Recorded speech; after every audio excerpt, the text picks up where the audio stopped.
All right, what is going on, ladies and gentlemen? How is it going? I'm Is There No One Else? And in today's video, I wanted to talk to you guys about a fun discussion that Nice Gaming and I had on our podcast, Voices of Verra. Now, this last week, a hardcore Ashes PvP guild interviewed the creative director for Ashes of Creation, Stephen Sharif. They asked him a bunch of questions.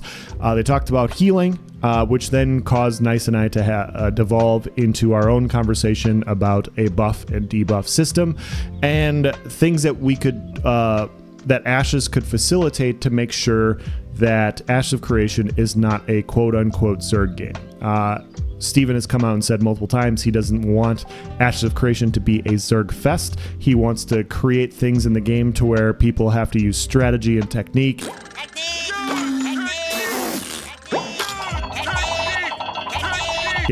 And try to bring small groups out and make them excel in specific areas. And coming from a player that has played The Elder Scrolls Online for the last 7 years, a game that has touted itself as being a massively multiplayer online PvP game. That's how they initially sold themselves, where you could get hundreds of people battling it out in Cyrodiil as a main selling point. I think that they do things that promote large-scale group PvP, and I have ideas for how Ashes could make sure to not incorporate those things into their specific game. And so that's what we're going to talk about in this video. And yeah, hopefully it's interesting. Hopefully you guys provide your opinions, whether you agree with me or not. Let's dive into it. So we got a discussion about buffs and debuffs. And everybody, like, major minor debuff system, you have your major healing buffs, which is X percentage, you have your minor healing buffs, you have your healing debuffs that counteract that, those sorts of things. These sorts of things that are good in the game. That way you're not stacking multiple different forms of these. ESO has a major and minor buff and debuff system, and this is good.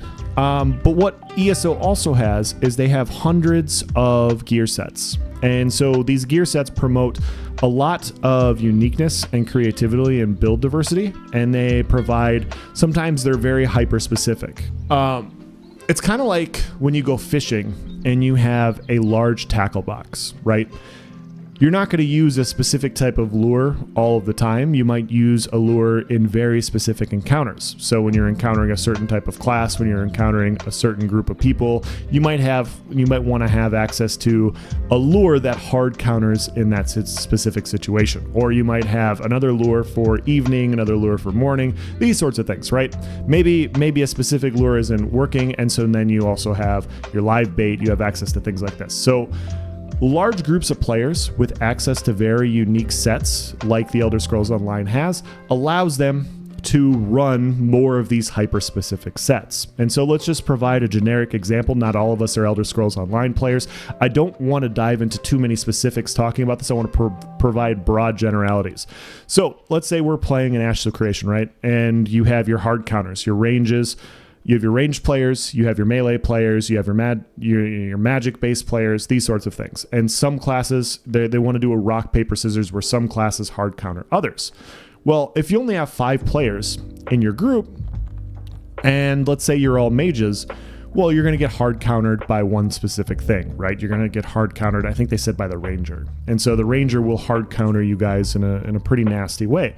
If you're rangers, you're going to get hard countered by another class, and on and on and on. And so when you have a 20-man, you have similar output and you have the ability to counter more players because, yeah, sure, you might have 5 rangers, but you're also going to have 5 sorks, you're also have 5 clerics, and then you're going to have 5 tanks or fighters or whatever, and you're going to be able to hard counter other groups of people with the same amount of fighting power that they have on top of everything else. And so this is the same idea for sets.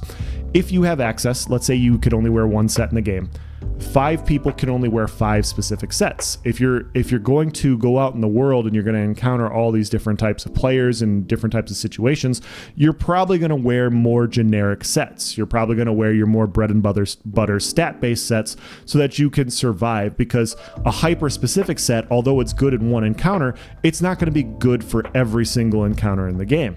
And so you're going to do these things. As a 20-man group, because you have access to 20 different sets, 4 times the amount of the 5-man, you're probably not going to all wear the same generic sets because you're going to be able to get away with these hard counter type of sets. So if you have sets that hard counter that provide a shield versus sorcerers, you're going to have some people wear shields that whenever you take damage, you put up a shield that protects you against range encounters from sorcs. You're going to be able to put on armor sets that provide a specialty health debuff that works very powerfully against clerics. And so not only will you have the major and minor system, you also have people wearing these debuff sets. So you have access to 15 more sets than the 5-man group does, and so you can get more hyper specialized. You have a bigger tackle box in this situation. And so what this creates is a situation where when you're a 5-man and you're fighting a 20, you're already outgunned. You're fighting 15 more people. They have access to more hit points than you do. They have access to more healing than you do. They have access to more damage output potentially than you. They have 4 times the amount of people. They have access to all these things already. And so their numbers is already the advantage. But if you provide these hard counter sets versus specific classes versus specific play types, they now also benefit even further than just having a 20-man group versus a 5-man group, because they hard counter your specific build and they're able to get away with it because they're running a larger group. They wouldn't be able to do the same things. Like if you were a 5-man running hard counter sets, sure, like that one time you run across a bunch of mages and 2 or 3 people in your group are running these sets that hard counter mages, yeah, you're going to kick their ass. But when you encounter fighters or when you encounter rogues and stuff like this where these sets have no effect against, you're going to get your ass kicked. And so that's what ends up happening in this specific type of game. You already have these benefits as a large group, but then these benefits are compounded by having access to these other hyper-specific sets and these hyper-specific scenarios. They've also gone so far as to do things like put in AoE caps, which they eventually eliminated, but at one point they had this, which is area of effect damage. If you hit an area with an area of effect attack, only 6 people would take full damage and everybody else would take mitigated damage. So there were times where 24 people would run together and they would say, hey, stack up on top of each other. Spam your heals, because they knew only 6 people would take full damage and everybody else would take mitigated damage. This is, once again, another thing. It's providing tankiness to a large group. They already have 24 people, but now they have another added benefit of playing in this very, very large group. And so there's a lot of ways that Ashes of Creation can go. There really is, as far as their system goes. We're very early to the process without knowing what they're going to come out with. And so it's fun to talk about right now because it's going to be fun to see what they come up with. But making hyper-specific sets, although I love build diversity, making these types of hyper-specific sets that hard counter a specific playstyle promotes, from what I have seen, large-scale group PvP.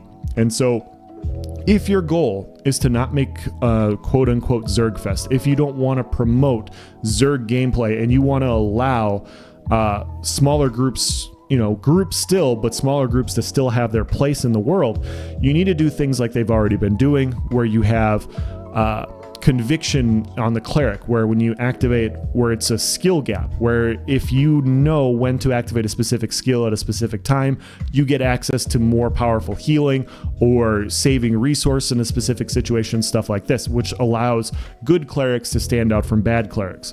If you have skills that stack on top of each other, like they've shown in the past, where if a tank activates one skill and then a cleric activates another one and stuns everybody in the area, it's like a group stun. This allows groups that coordinate better together, work together to fight larger groups of people. Now, the large groups can also do this, but it's not group specific. The 20 people are still going to have access to more damage. They're still going to have access to the same capabilities and more of a 5-man. But it's just restricted to those things. They don't also have access to hard counter sets, buffs and debuffs, etc. in the same way that a game like The Elder Scrolls Online employs. Now, I want to end this video by saying I'm not saying this negatively for ESO. ESO wants these types of large scale battles. And so when you do have these large scale battles, they're taking into account one large group versus another large group. Both these large groups have access to large tackle boxes to hard counter other ones so that they don't stalemate. That's different. So if you're actually promoting these sorts of things, these sorts of sets make sense. If you're not, then these sorts of sets should not exist, in my opinion. So yeah, this is just the rough outline of a conversation Nice Gaming and I had on our podcast. It was very fun to talk about because yeah, we can see, as a player that has played a game that has promoted large-scale PvP for so long, I can see how these things get skewed even more in the favor of a large-scale group. And they don't need it. They don't need the power of anything more than their numbers and the abilities that those numbers already have. And so, yeah, that's my perspective. I want to hear yours in the comment section below. Please let me know. Let me know if I'm right on this. Let me know if I'm wrong on this. I want to have more conversations like this, kind of talk to you guys as well that, don't catch the podcast. And let me know what you think. Thank you for watching, guys. Have a nice day.